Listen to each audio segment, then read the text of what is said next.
comprising further particulars of Oliver's stay at Mr. Brownlow's, with a remarkable prediction which one Mr. Grimwig uttered concerning him when he went out on an errand. Oliver, soon recovering from the fainting fit into which Mr. Brownlow's abrupt exclamation had thrown him, the subject of the picture was carefully avoided, both by the old gentleman and Mrs. Bedwin. In the conversation that ensued, which indeed bore no reference to Oliver's history or prospects, but was confined to such topics as might amuse without exciting him, he was still too weak to get up to breakfast, but when he came down into the housekeeper's room next day, his first act was to cast an eager glance at the wall, in the hope of again looking at the face of the beautiful lady. His expectations were disappointed, however, for the picture had been removed. "Ah," said the housekeeper, watching the direction of Oliver's eyes, "it's gone, you see." "I see it is, ma'am," replied Oliver. "Why have they taken it away?" "It has been taken down, child, because Mr. Brownlow said that as it seemed to worry you, perhaps it might prevent you getting well." "You know," rejoined the old lady. "Oh no, indeed, it didn't worry me, ma'am," said Oliver. "I liked to see it. I quite loved it." "Well, well," said the old lady good humouredly, "you get well as fast as you ever can, dear, and it shall be hung up again. There, I promise you that. Now let us talk about something else." This was all the information Oliver could obtain about the picture at that time. As the old lady had been so kind to him in his illness, he endeavoured to think no more of the subject just then. So he listened attentively to a great many stories she told him about an amiable and handsome daughter of hers, who was married to an amiable and handsome man, and lived in the country, and about a son who was a clerk to a merchant in the West Indies, and who was also such a good young man, and wrote such dutiful letters home 4 times a year that it brought the tears into her eyes to talk about them. When the old lady had expatiated a long time on the excellences of her children, and the merits of her good husband besides, who had been dead and gone, poor soul, just 26 years, it was time to have tea. After tea she began to teach Oliver cribbage, which he learnt as quickly as she could teach it, and at which game they played with great interest and gravity, until it was time for the invalid to have some warm wine and water, with a slice of dry toast, and then go cosily to bed. They were happy days, those of Oliver's recovery. Everything was so quiet and neat and orderly, everybody so kind and gentle, that after the noise and turbulence in the midst of which he had always lived, it seemed like heaven itself. He was no sooner strong enough to put his clothes on properly than Mr. Brownlow caused a complete new suit, a new cap and a new pair of shoes to be provided for him. As Oliver was told that he might do what he liked with the old clothes, he gave them to a servant who had been very kind to him, and asked her to sell them to a Jew and keep the money for herself. This she very readily did, and as Oliver looked out of the parlour window and saw the Jew roll them up in his bag and walk away, he felt quite delighted to think that they were safely gone, and that there was now no possible danger of his ever being able to wear them again. They were sad rags, to tell the truth, and Oliver had never had a new suit before. One evening, about a week after the affair of the picture, as he was sitting talking to Mrs. Bedwin, there came a message down from Mr. Brownlow that if Oliver Twist felt pretty well, he should like to see him in his study and talk to him a little while. "Bless us and save us! Wash your hands and let me part your hair nicely for you, Charles," said Mrs. Bedwin. "Dear heart alive, if we had known he would have asked for you, we could have put you a clean collar on and made you as smart as a sixpence." Oliver did as the old lady bade him, and although she lamented grievously meanwhile that there was not even enough time to crimp the little frill that bordered his shirt collar, he looked so delicate and handsome. Despite that important personal advantage, she went so far as to say, looking at him with great complacency from head to foot, that she really didn't think it would have been possible, on the longest notice, to have made such a difference in him for the better. Thus encouraged, Oliver tapped at the study door. On Mr. Brownlow calling to him to come in, he found himself in a little back room, quite full of books, with a window looking into some pleasant little gardens. There was a table drawn up before the window, at which Mr. Brownlow was seated reading. When he saw Oliver, he pushed the book away from him and told him to come near the table and sit down. Oliver complied, marvelling whether people could be found to read such a great number of books seemed to be written to make the world wiser, which is still a marvel to more experienced people than Oliver Twist every day of their lives. "There are a good many books, are there not, my boy?" said Mr. Brownlow, observing the curiosity with which Oliver surveyed the shelves that reached from the floor to the ceiling. "A great number, sir," replied Oliver. "I never saw so many." "You shall read them if you behave well," said the old gentleman kindly, "and you will like that better than looking at the outsides, that is, some cases, because there are books by which the backs and covers are by far the best part." "I suppose they are those heavy ones, sir," said Oliver, pointing to some large quartos with a good deal of gilding about the binding. "Not always those," said the old gentleman, patting Oliver on the head and smiling as he did so. "There are other equally heavy ones, though of a much smaller size. How should you like to grow up a clever man and write books, eh?" "I think I'd rather read them, sir," replied Oliver. "What, you wouldn't like to be a book writer?" said the old gentleman.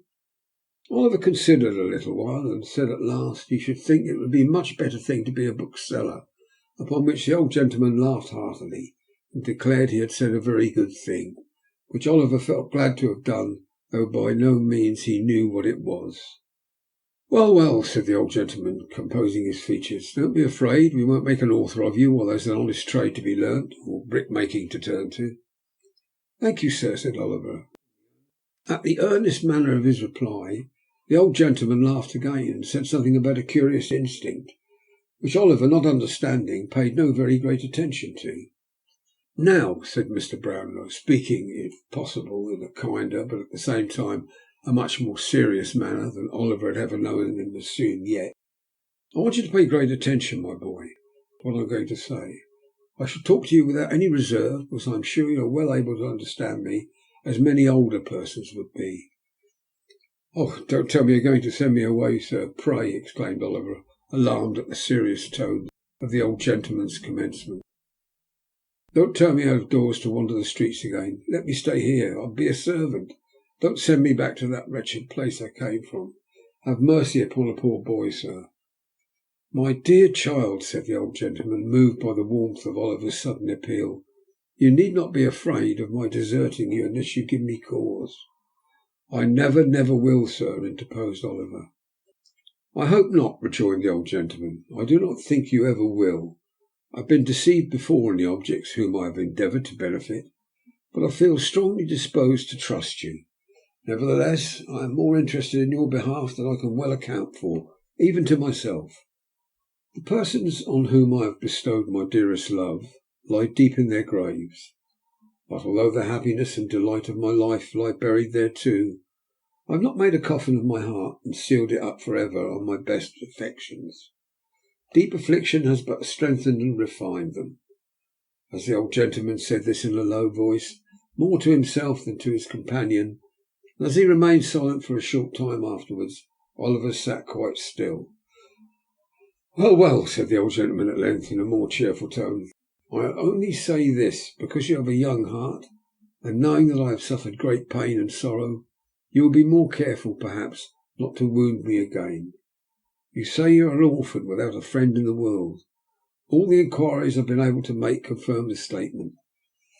Let me hear your story, where you come from, who brought you up, and how you got into the company in which I found you. Speak the truth, and you shall not be friendless while I live." Oliver's sobs checked his utterance for some minutes. When he was on the point of beginning to relate how he had been brought up at the farm and carried to the workhouse by Mr. Bumble, a peculiarly impatient little double knock was heard at the street door, and the servant, running upstairs, announced Mr. Grimwig. "Is he coming up?" inquired Mr. Brownlow. "Yes, sir," said the servant. "He asked if there were any muffins in the house. When I told him yes, he said he'd come to tea." Mr. Brownlow smiled, and turning to Oliver said that Mr. Grimwig was an old friend of his, and he must not mind his being a little rough in his manners, for he was a worthy creature at bottom, as he had reason to know. "Shall I go downstairs, sir?" inquired Oliver. "No," replied Mr. Brownlow. "I'd rather you remained here." At this moment there walked into the room, supporting himself by a thick stick, a stout old gentleman, rather lame in one leg, who was dressed in a blue coat striped waistcoat, nankeen breeches and gaiters, and a broad-brimmed white hat, with the sides turned up with green. A very small plated shirt frill stuck out from his waistcoat, and a very long steel watch chain, with nothing but a key at the end, dangled loosely below it. The ends of his white neckerchief were twisted into a ball about the size of an orange. The variety of shapes into which his countenance was twisted defied description. He had a manner of screwing his head on one side when he spoke, and looking out of the corners of his eyes at the same time, which irresistibly reminded the beholder of a parrot. In this attitude he fixed himself the moment he made his appearance, and holding out a small piece of orange peel at arm's length, he exclaimed in a growling, discontented voice, "Oh, look here, do you see this? It's the most wonderful and extraordinary thing. You can't call at a man's house but find a piece of this poor surgeon's friend on the staircase. I've been lame with orange peel once, and I know orange peel will be my death, but I'll be content to eat my own head, sir."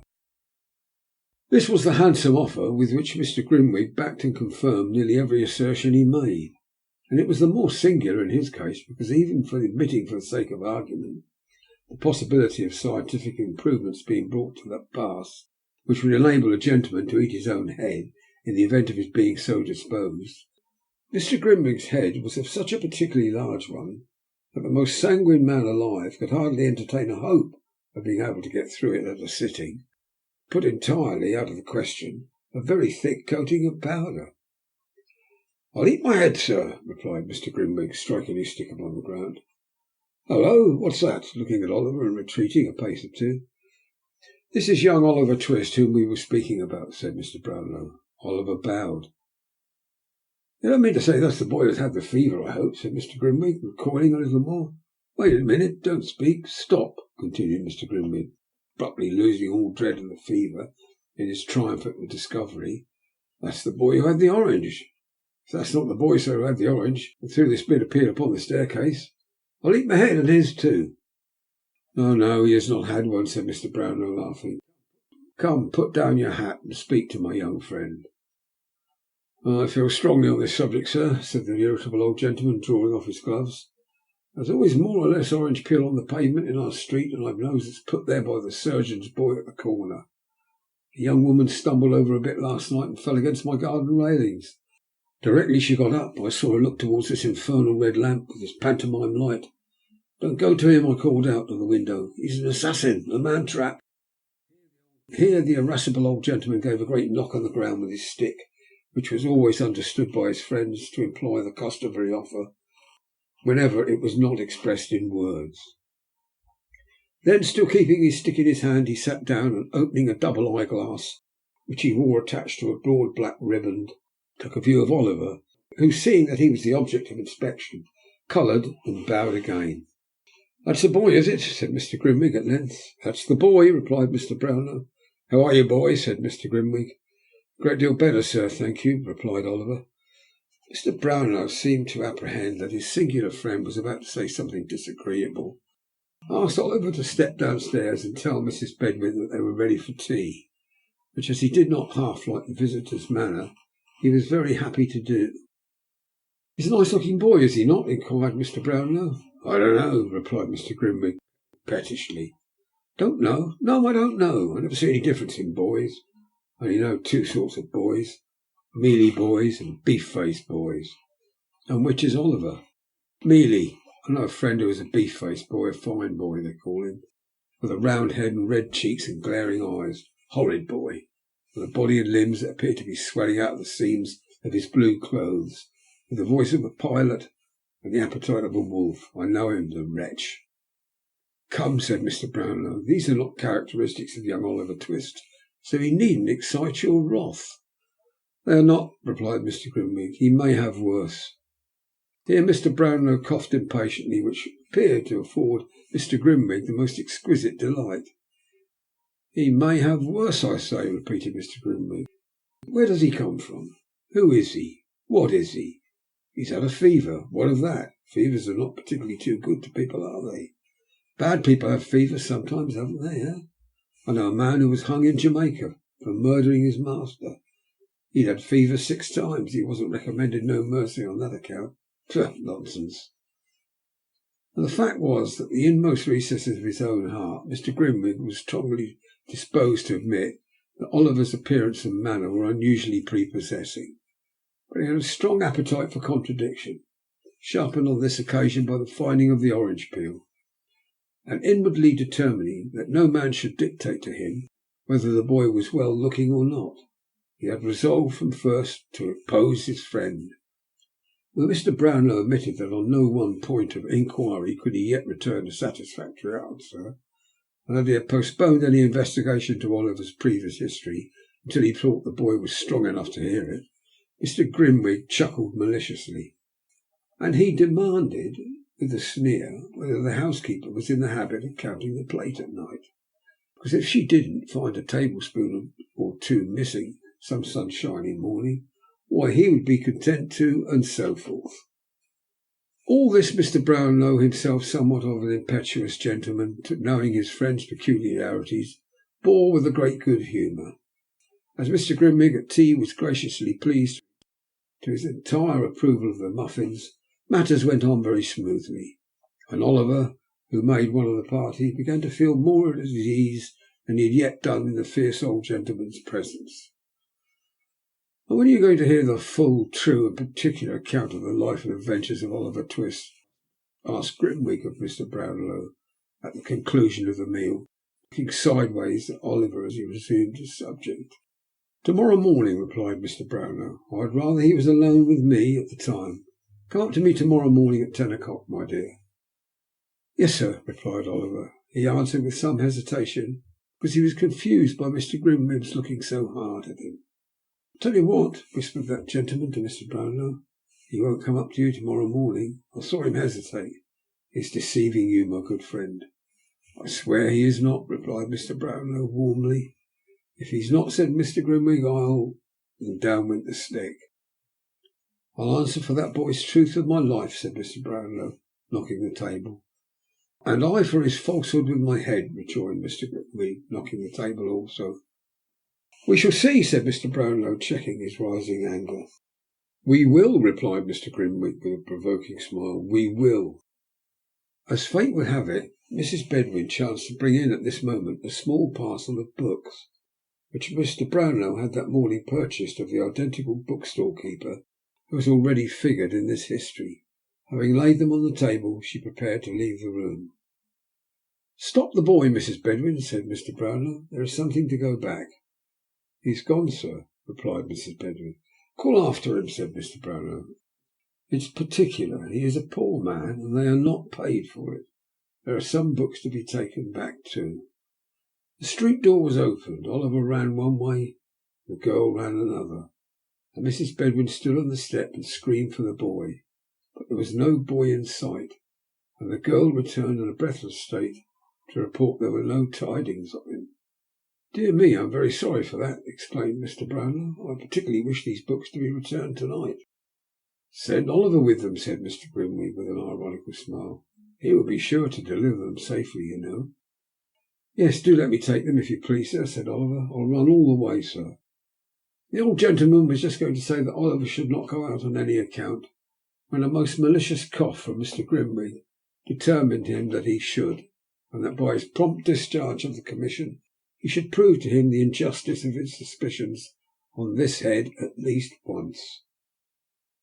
"You shall go, my dear," said the old gentleman. "The books are on a chair by my table. Fetch them down." Oliver, delighted to be of use, brought down the books under his arm in a great bustle, and waited cap in hand to hear what message he was to take. "You are to say," said Mr. Brownlow, glancing steadily at Grimwig, "you are to say you have brought these books back, and that you have come to pay for the £4.10 I owe him. This is a £5 note, so you will have to bring me back 10 shillings change." "I won't be 10 minutes, sir," said Oliver eagerly. Having buttoned up the bank note in his jacket pocket and placed the books carefully under his arm, he made a respectful bow and left the room. Mrs. Bedwin followed him to the street, giving many directions about the nearest way, the name of the bookseller, the name of the street, all of which Oliver said he clearly understood, having superseded many injunctions to be sure and not to take cold. The old lady at length permitted him to depart. "Bless his sweet face," said the old lady, looking after him. I can't bear somehow to let him out of my sight." At this moment Oliver looked gaily round and nodded before he turned the corner. The old lady, smiling, returned his salutation, and closing the door, went back to her room. "Let me see, he'll be back in 20 minutes at the longest," said Mr. Brownlow, pulling out his watch and placing it on the table. "It will be dark by that time." "Are you really expect him to come back, do you?" inquired Mr. Grimwig. "Don't you?" asked Mr. Brownlow, smiling. The spirit of contradiction was strong in Mr. Grimwig's breast at the moment, and it was rendered stronger by his friend's confident smile. "No," he said, smiting the table with his fist, "I do not. The boy has a new suit of clothes on his back, a set of valuable books under his arm, and a £5 note in his pocket. He'll join his old friends, the thieves, and laugh at you. If ever that boy returns to this house, sir, I'll eat my head." It is worthy of remark, as illustrating the importance we attach to our own judgments and the pride with which we put forth our most rash and hasty conclusions, that although Mr. Grimwig was not by any means a bad-hearted man, and though he would have been unfeignedly sorry to see his respected friend duped and deceived, he really did most earnestly and strongly hope at that moment Oliver Twist might not come back. It grew so dark that the figures on the dial plate were scarcely discernible, but there the two old gentlemen continued to sit in silence with the watch between them.